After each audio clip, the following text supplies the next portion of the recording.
Okay, Mr. Watson here, and in this video we're going to look at Bandura's theory of self-efficacy.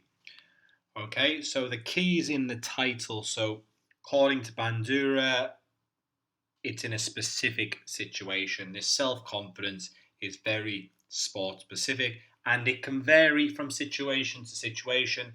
So it's an understanding that you might be confident taking penalty kicks, but you might not have high self-efficacy shooting three pointers in basketball.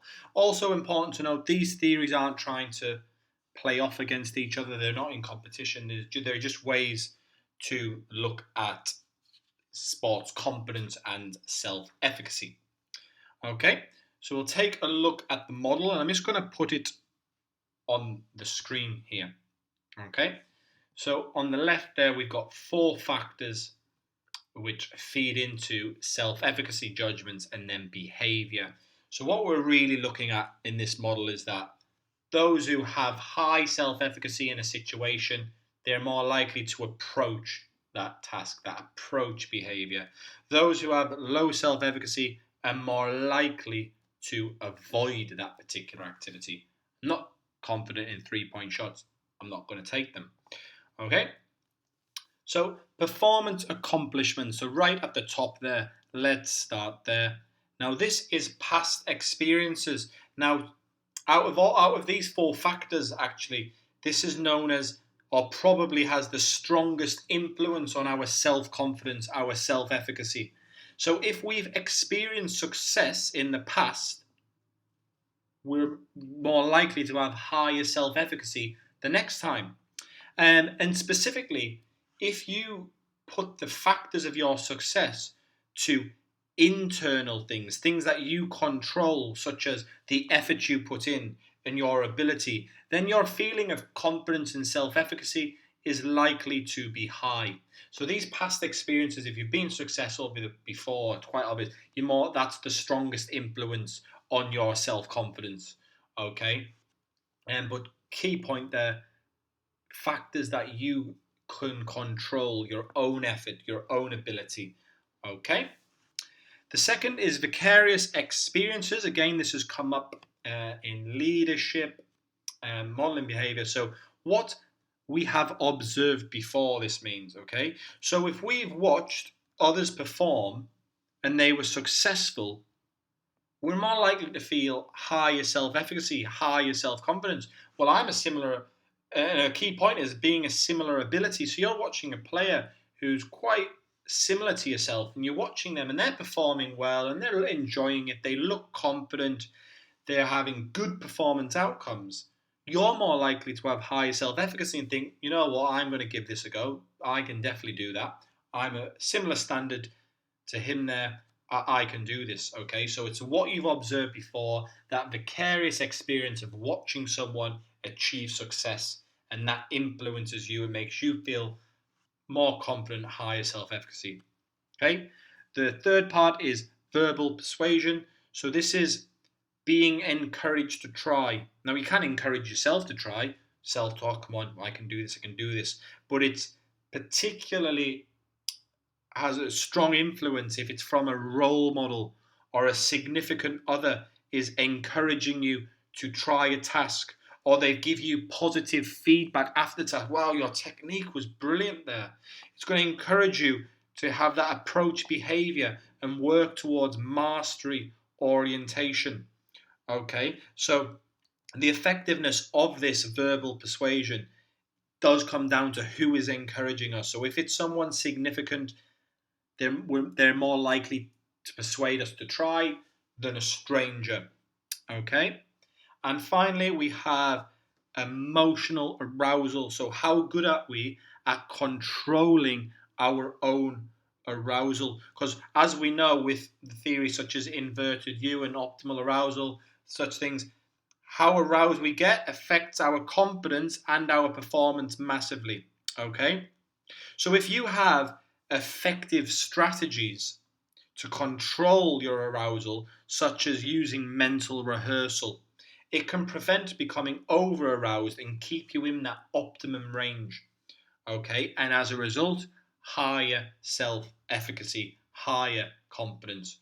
Okay, and then all of these factors feed into the self-efficacy judgments, and these are: do we expect to achieve success? Does the performer expect to do well? So if I've had good past experiences, I've watched people of a similar ability be successful, I've got my coach who's my role model telling me I'm going to do well. Okay, he's giving me good feedback on my training games, and I know how to relax myself before the match. I'm going to expect to do well. If it's the opposite to that, I'm not going to expect to do well. And then finally, what did you have a good performance? Was it an improved performance, a positive performance? And did you feel good about it after? Do you now have more sport-specific confidence, that self-efficacy? Did you feel satisfied? Okay. Are you going to tend to show more approach behavior in the future? So that's Bandura's theory there. 4 factors, okay, feeding into that self-efficacy judgment, okay, but understanding that this can change from situation to situation, okay. It's self-efficacy. So, like I said, someone being confident in taking penalty kicks, but not being confident in taking 3-point shots. But let's go quickly through an example. So, using a practical example, describe how each stage of Bandura's self-efficacy model can have an effect on sport performance. Okay, so I've got the model already up there. Now, in my answer here, some of it's going to be shorter because it's just going to link to the last slide. So, performance and accomplishments, you tell them this is our past experiences in the sport. We know it links to if you've had successful experiences, it's a strong influence. But the practical example, because that's what it's asked for, so practicing hitting a golf ball at a driving range so that we practice the mechanics of the swing. So I'm giving myself experience and training of the mechanics towards that mastery orientation. I'm trying to become a master of my drive or my wedge shots before I go. So I've done well in the driving range, okay. I've got good past experiences. Now we've got vicarious experiences. What have we observed before? This is how we'd explain. I've watched a coach perform the swing or a player of a similar ability. So I've watched them perform their drive and they're driving straight. They're reaching 200 yards plus. I feel that I can do this as well. Verbal persuasion, being encouraged to try, you explaining what the factor means. And as the coach, like if you're in the role of a coach, focus on something the golfer is doing well and then try something to improve after. So build the confidence up first. So you're at the driving range and the coach is saying, wow, the contact you're making with the driver today is fantastic. All I'd suggest is not leaning back as much. Okay, so being encouraged to try. It's from a role model. Okay, someone who has who's a significant other. Okay, and then finally, emotional arousal. So can we control arousal? So encourage the golfer to use mental rehearsal during practice swings. So as we see in golf, before they actually drive, they do a couple of practice swings. They're visioning their shot in their head, and that's going to help control the arousal so they don't become over aroused and slice the ball into the water or the sand. Okay, so that's just a practical example from golf there.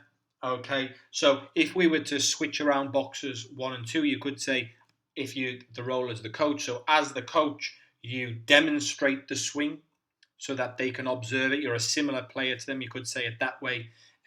Or you could take your golfer to the driving range to get them past experiences, because you can only get past experiences by doing something. Or you could remind the golfer of his last round of golf. That would be another way you can do it.